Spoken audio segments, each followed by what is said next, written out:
For many years, a guy named Kurt has been trying to become famous online. He does all sorts of things on his channel Kurt's World 96, including draw my life videos, gaming, reviews of shoes, and talking about his favorite keyboard shortcuts. He also shows off his dad Chris, who works as a DJ and divorced Kurt's mom a long time ago. Because his mother had been so upset over this, Kurt decided to be a good son and live with her while earning money by babysitting. No matter how much he records though, Kurt hasn't found a loyal audience for his videos, his numbers never reaching the double digits. This is very different from Bobby and his channel Bobby Base Camp, a kid Kurt used to babysit and is now a famous influencer. Kurt sees himself as Bobby's friend, but Bobby just tolerates him and pushes him away from his own camera. After 10 years of failed streams, Kurt reaches a breaking point and is ready to give his channel one last shot with something he calls the lesson, which is meant to teach people how to gain an online following. He starts by preparing his car with lots of cameras and a bunch of water bottles, saying it's step 1 of the lesson: if you're not documenting yourself, you just don't exist. This car will be used by Kurt to work as a driver for a rideshare app called Spree, and the first passenger he picks up is a man that refuses to put on his seatbelt and is suspicious of the cameras, but Kurt just tells him there for protection. This guy also preaches the gospel of white supremacy, and Kurt's worried that this racism could hurt his live streaming audience, which is currently just Bobby, so he begins driving a bit more recklessly. The guy complains, but Kurt just encourages him to drink his free bottled water. It turns out that this water has been poisoned, and Kurt even made a whole video tutorial on how to do so without getting caught. Then Kurt puts on some music and speeds through a stop sign as the man dies in his back seat, coughing his life away. Kurt's only viewer Bobby thinks the kill was all an act for views, but Kurt is fine with this because this is part of the lesson. At first nobody should be able to tell that what he's doing is real, because he wants to get as many done undetected for maximum attention down the road. Kurt's next passenger is a snippy realtor who leaves her sign in the trunk. After some chit-chat she goes for a water bottle by her own choice, quickly becoming Kurt's second kill. Kurt goes to the back seat to show the body properly on camera and even jokes that he may drink the water as well. At that moment Chris calls Kurt to ask him for a ride, but Kurt just hangs up on him. Then he proceeds to cover his tracks. He unlocks the woman's phone using her dead face and gives himself 5 stars on the ride app. Then he answers a text message with a rude message so the woman won't be expected at a work meeting. After getting rid of the body, Kurt picks up his next passenger, an abrasive meathead named Mario. Kurt tries to play some of his own music but Mario complains about it. He also refuses to touch the free water. Then Kurt takes a detour to pick up another passenger, ignoring Mario's complaint since it was him who chose the pool option. The passenger is a famous influencer and stand-up comedian named Jessie, who cancels the ride as soon as she hears Mario hit on her and walks away. Mario pushes Kurt into following her and Kurt offers to drive her for free just to get her in the car. As he drives, Kurt hears she's got a huge following and asks her how she did it, to which she responds she simply is funny. Then Kurt keeps asking for help and Mario keeps hitting on her with very inappropriate comments, so Jessie records everything for her social media before leaving the car, sick of these two creepy guys harassing her. Now Kurt is upset because he lost a chance to make friends with a real successful influencer, so he suddenly changes routes and takes Mario to a distant construction site. He's been driving so fast that Mario starts feeling sick, and Kurt makes him leave the car to avoid having barf on his seats. Mario complains but still leaves because he needs to relieve himself, and at that moment, Kurt plays his own song at full volume and speeds up to slam his car into Mario, making the body fly above the car and land on the front window for a perfect bloody angle for the camera. After dumping Mario's body and cleaning the car, Kurt stalks Jessie on her social media and sees that she has a stand-up show that night. He sees this as a sign, saying that he and Jessie are two big things happening on the same night. Obviously Kurt isn't big yet, since he's still having single-digit viewers and his only tipper is Bobby, who still thinks the murders are fake.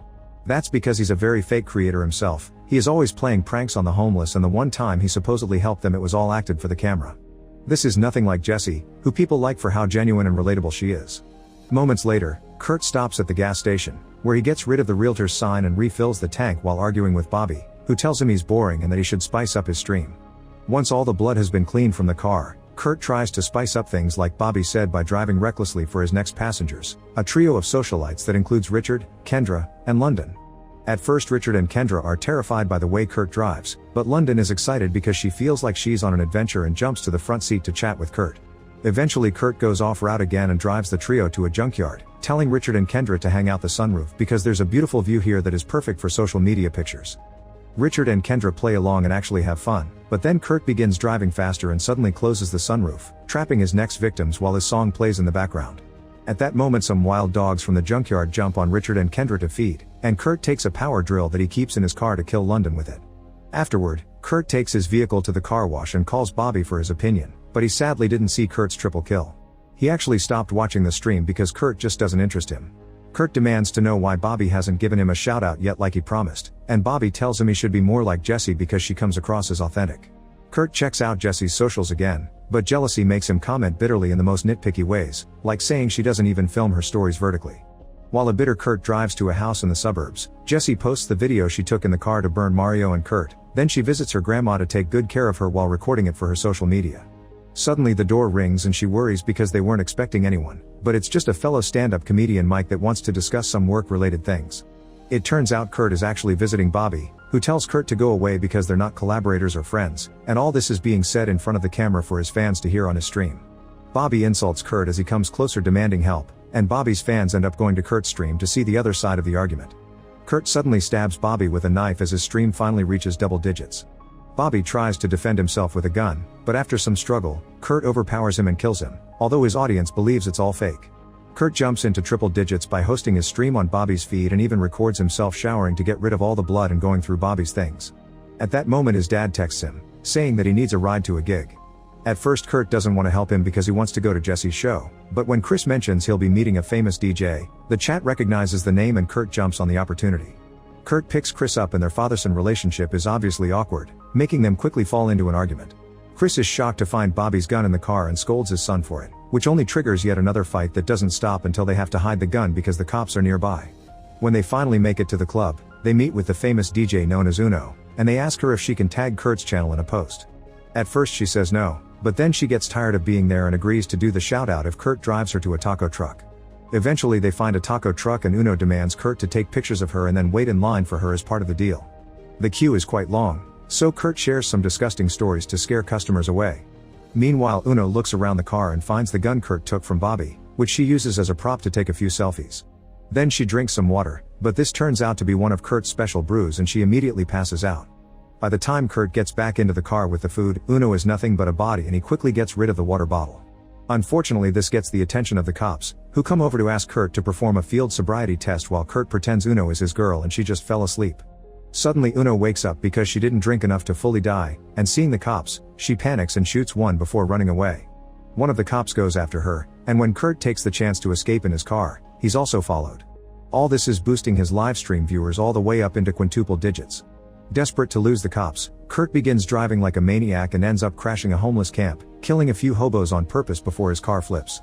Meanwhile Jessie's been given a ride to her show by Mike, who keeps bothering her and saying he has all kinds of contacts. This guy also does a little opening before her but doesn't make anyone in the audience laugh.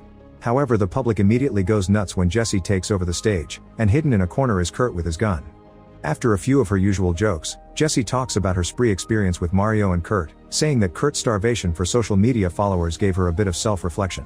Happiness can't be found in a high subscriber count, and no matter the number of views, you're only getting judged and hated for other people's entertainment. She finishes her set by smashing her phone on stage, ending her reliance on social media with a mic drop and leaving everyone in shock. Touched by her speech, Kurt decides to leave without making any kind of mess, only to learn that the spree service is temporarily suspended, thanks to his murder spree. Kurt gets a ride through another app called GoGo, and gets in the car of a friendly man called David that quickly makes a joke about not being the crazy driver that has been killing people all night. Kurt takes this personally and doesn't hesitate to kill David in seconds. Back in the bar, Jessie is tired of dealing with Mike, who won't stop recording her even if she drops social media, and she decides to ditch him by calling for a go-go. David's car arrives, but it's Kurt doing the driving, and he reveals to Jessie that he's the driver from earlier that she made fun of in her set. He also tells her that he was at her show, so he knows she's not gonna be able to use her phone for help because she smashed it. Thinking that Jessie's helpless, Kurt informs her that he's taking her to his home so they can express love instead of hate, but Jessie fights back with a phone charger cord and strangles him until the car hits a trash container. Kurt stops the car with a huff and responds by punching Jessie, knocking her out. Then he drives her to his front lawn where he drags her body into his headlights. He polls the audience on what he should do with her, and the watchers choose he should kill her. Kurt gets ready to run her down as his viewers spam the chat. However, when he stops to adjust a fallen camera, he loses sight of Jessie, so he leaves the car to look for her while the chat calls him out for his dumb move. The audience turns out to be right. Jessie uses the chance to get in the car and take over the wheel, immediately using the vehicle to run Kurt down. However, she loses control and her driving results in the car crashing right through the side of his house, and Kurt has room to dodge it. Then he tries to kill Jessie by pushing her face against the airbag, but Jessie pushes him off and Kurt flees into another room. While Jessie tells the livestream that she needs help and tries to convince them this is real, Chris arrives as well and is shocked to find the house destroyed with Kurt's mother dead on the floor. It's then revealed that she was Kurt's first victim. He killed her off screen right before taking off to deliver the lesson. Suddenly Kurt comes out and grabs Bobby's gun from his car, which he then uses to shoot his dad a few times, quickly killing him. Meanwhile Jessie tries to escape in the car, but when going in reverse doesn't work, she just drives forward and crushes Kurt against the wall. The chat tells her to check on the body, and Jessie does so to discover Kurt isn't dead yet. She's forced to finish the job by smashing his head with his phone, while a flashback to a few minutes earlier shows Kurt feeling like a champ because he had 50,000 people watching. Then the chat asks for a selfie with the body, and Jessie goes for it. The following days, Kurt's case becomes viral news. Jessie ends up more famous than ever as a multimedia queen, and though Kurt is despised by all reporters, he is seen as a hero by some of the scummier parts of the net like 4chan and Reddit. As these forums fill with adoration for Kurt, one user reveals they're making a movie about him called Spree. Make sure to subscribe and turn on notifications so you can watch more videos like this. Thanks for watching.